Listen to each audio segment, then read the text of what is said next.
Hey Jeffrey, just looking at your thumbnails here. Um, I like I like this idea of the guitar neck blending in with the J and the E. I mean, you'd have to do two separate text boxes, one with a J and one with an E, and then you'd have to create outlines on those by right-clicking on the text box with the black arrow tool and going to create outlines to make them shapes, and then you could join them together with the shape builder tool.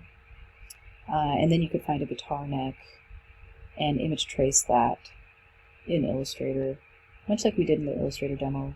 Image trace a black and white image, hopefully of a guitar neck, and maybe overlay that on top to create that. I would definitely not do like a signature with it. I would do like something like Jeff Tritton music underneath, or whatever the E stands for.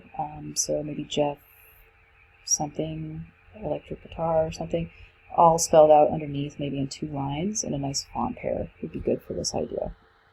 I like this one. It's kind of a musical note blended with the guitar. You do it much in the same way. You'd find a musical note, do an image trace on that, and then you'd find the guitar neck, do an image trace on that, and then try to use the shape builder tool to kind of combine those two shapes together. I would say putting this on two lines and ditching this as the C. Just do a regular C would be better, just because it doesn't read as music when you have it like this. Even though I think it's clever to try and use a musical note as the C, it's not reading as a C. And I do think this would look better on two lines, so Jeff Tritton and then music underneath.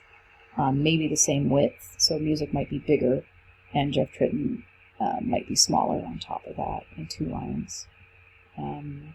This one might be a little too complicated to try and pull off for your first logo, and I do think it's a little bit too much going on to be able to tell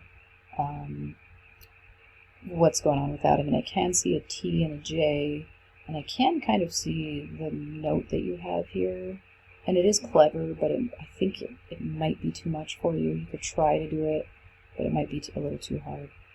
This one's very realistic for your first time logo. Finding a nice font with these extra little serifs on there would be good, and the swoosh, when you outline the text, you might be able to grab the end of this T and manipulate the anchor points with the right arrow tool to create that.